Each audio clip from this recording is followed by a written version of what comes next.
Hi everyone, myself doctor Rajendra, consultant urologist. ಇವತ್ತು ನಮ್ಮೊಬ್ಬರು patient ಬಂದಿದ್ದಾರೆ. ತುಂಬಾ ಡೌಟ್ಸ್ ಇದೆ ಅವರಿಗೆ ಈ ಯೂರೆಟ್ರಿಕ್ ಸ್ಟೋನ್ ಬಗ್ಗೆ. ನೋಡಿ, ಇವಾಗ ಅವರೇ ಕೇಳ್ತಾರೆ ಒಂದು ಕ್ವಶನ್, ಅದಕ್ಕೆ ನೋಡಿ ಎಷ್ಟು ನೀಟಾಗಿ ಆನ್ಸರ್ ಸಿಗುತ್ತೆ ನಿಮ್ಗೆ ಅನ್ನೋದು. ಇದು ತುಂಬಾ ಜನದ್ದು ಆನ್ಸರ್ಸ್ ನಮ್ಮ OPD ಪೇಷಂಟ್ ಅಲ್ಲಿ ತುಂಬಾ ಜನ ವೆಯ್ಟ್ ಮಾಡ್ತಾರೆ ಮತ್ತೆ ತುಂಬಾ ಟೈಮ್ ಕೇಳ್ತಿದ್ದಾರೆ. ಅದಕ್ಕೋಸ್ಕರ ನೀವು ವಿಡಿಯೋ ಮಾಡ್ತಾ ಇದ್ದೀನಿ. ದಯವಿಟ್ಟು ಕಾನ್ಸಂಟ್ರೇಟ್ ಕೇಳ್ಕೊಳ್ಳಿ ನೀವು ಇದನ್ನ.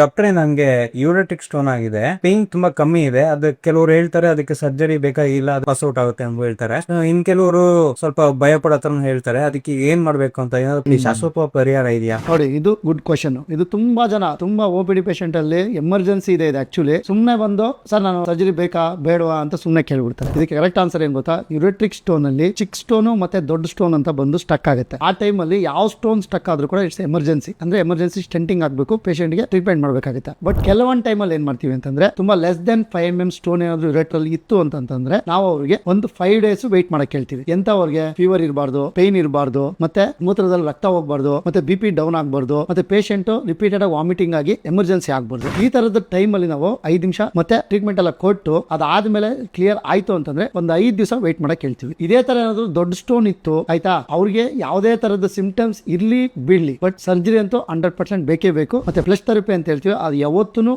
ಯಾರ ತರನು ತಗೊಳ್ಳೋ ಅವಶ್ಯಕತೆ ಇಲ್ಲ. ದೊಡ್ಡ ಸ್ಟೋನ್ಸ್ಗೆ ಅದು ನಮ್ಮ ಬಾಡಿ ಬೀಟಸ್ ಮೇಲೆ ಹೋಗುತ್ತೆ. ಅದಕ್ಕೆ ಹೇಳೋದು, ಇದನ್ನ ನೀಟಾಗಿ ಕೇಳಿಸ್ಕೊಳ್ಳಿ. Thank you.